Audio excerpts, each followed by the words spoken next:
All right, guys. Quick video on the exam, final exam review notes. So if you are, hopefully you've given this a go, or given this a shot. So let's just go over this. I'm doing this in a slightly different way, so it might not be as clear, but hopefully everything is here. We start off with trigonometry, and you're looking at first. You're looking down at this triangle here. So I hopefully have told you guys which questions not to do. Question 1 is not to be done. So you look at question 2. You're gonna set that up with cosine law. I see my answers have been cut off for both these, but because you have the two angles, or sorry, the two sides here and the angle between it, you're going to get the third. The third side by using cosine law. So two sides with a contained angle set you up with the cosine law. Sub everything in like that and get the answer there. I think it was the root of 300 was the answer. So whatever that is. Looking over here, again, cut off, but what you're going to do is, because you have this pair here, the D pair, you're going to find the E pair, set it up by putting little e first over sine big E, and then equals D over sine big D, sub in what you have, and move that sine 43 across to get little e there. More cosine law for 3a.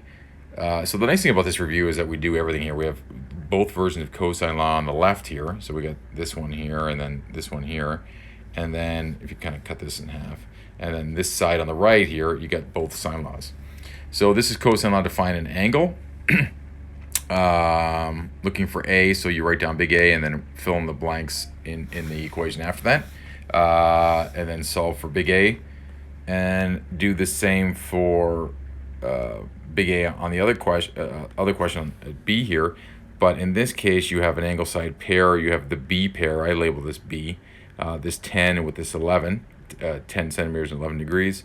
And then when you set that up like that, you're going to move the 32 up and then solve for A. Don't forget, whenever you're looking for an angle in both these questions here, you're going to have to hit second function cos or second function sine for your final answer. And then the questions here, the answers are below. So the answers are given. And then just all the work in 3. In 3, it is a right angle, but we're going to do this question through sine law. And this is a good question because here you have a missing angle. You don't have a pair when you draw the diagram, but you have a missing angle. You have two angles, so you know the third angle by subtracting those two angles from 180. Don't forget, in 6, when you solve, that means to give all the information. So find everything that's missing and then go from there. Nothing new. Number 8, I didn't really do. I just set it up. You can find all the angles by using cosine law. Okay, so that is trig. Quadratics review, a lot of the same over and over again. Vertex, step pattern, vertex, step pattern, vertex, step pattern. So here you're asked, what's the vertex, what's the step pattern? Does it open up or down? Axis symmetry and the max. So let's go through these. On the left, you have a vertex of 2, negative 5, sorry. No, negative 2, negative 5. Change that sign, leave that sign. So negative 2, negative 5. It opens down because the whole equation, or A, starts with a negative. And if it opens down with a negative 3, it'll be negative 3 times 1, 3, 5. That will give you negative 3, negative 9, negative 15 is your step pattern. Your axis symmetry is this number here, and your maximum is this number here. It has a maximum because it opens down. This question on the right here opens up because it starts with a positive. It's 0.5, or A is positive. If it opens up, it has a minimum. What is the minimum? Well, it's from the vertex 2, 1. So the minimum is then going to be 1. And the axis symmetry is 2. And then to get the step pattern, you multiply 135 by 0.5. These guys here, you're just going to take the vertex off from here and here. Okay, and then the y-intercepts, this didn't really work out well, so if you can't find them, don't worry about it. The step pattern, again, don't really worry too much about this question. It'll be a little more obvious if we do a question like that. So don't worry about it too much. You will do a question like this probably, where you're given some information, and then you got to take information from here. So for example, if that's the equation, what's the vertex? There's your vertex, 1.5, 11.25. So that's the value of that, which means that I'm over 1.5 and up 11.25. which means that the ball reaches a maximum height of 1.5 at 11.25. Okay, so that's the equation for the vertex, and that will get you the answers you need. Here, you're looking for second differences. If they're the same, you're quadratic. They are not, so it is not quadratic. If the first differences were the same, it would be linear, so it's neither. This one I rewrote, y equals minus x squared plus 9. That would be quadratic. The equation that you're given, y cubed equals blah, blah, blah, x squared, would not be, but I won't give you a question like that. I'll just worry about the x's, not the y's. Okay, you want to graph these guys. You're going to get the vertex here, 3, -5, and the step pattern will be 2 times, so you get that 2 times 1 times, 2 times 1, 2 times 3, 2 times 5.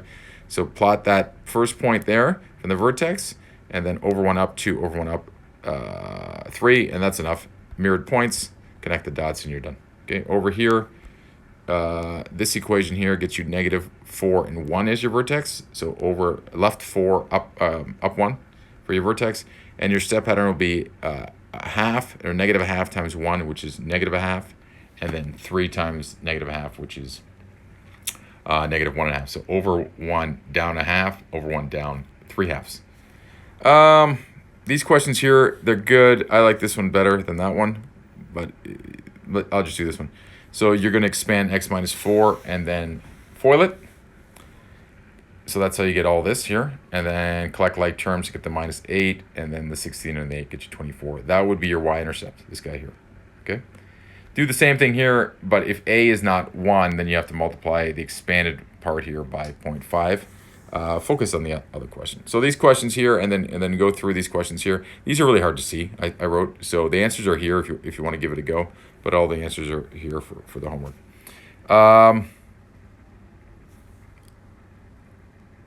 And more, sorry, these answers here are for this question here. Okay, so you can go over that also. Exponents, part 3 here. You're going to add the exponents. So in this one here, you're going to add the exponents because you're multiplying. So 5 to the 4, because it's 3 plus 1. Remember, that would be like a 1 up there. That doesn't look like a 1, but put a 1 up there. And you add the exponents. Here, you're going to subtract the exponents because you're dividing. Okay, so you get 4 squared, and then just throw that in your calculator to get 16. Power of a power means you multiply the exponents. So 4 times 2 is 8. So that gets you 256. And then over here, again, you're dividing, so you subtract. When you have a fraction, you do the same thing. You're going 2 and 2, because they're multiplying, you're going to add. So you get 2/3 to the 4, and that's 2 to the 4, 3 to the 4. Other things here, when you have anything to the power of 0 is 1, so that's a bit of a trick. Negative exponent means flip it, so 2 becomes 1/2, and then you go from there. Same with that one there. You're going to flip that 3 to 1/3, and then square the top and the bottom. You're going to add, because you're multiplying, so 5 to the -2 times 5 to the 3. You're going to add -2 and 3 to get 1. And this, and then you're going to, I'll jump to F, and you're going to subtract these two. Be careful here, though, right? Because it's -2 minus -4, which is -2 plus 4, which is 2. Power of a power, -2 times -1 is going to get you 2, and then you just go from there. Okay, throw those in your calculator. So more of the same here, and then the last question. So you can check. Sorry, you can check all your work here. And the last question is just about. Hopefully, I can get rid of that. Good.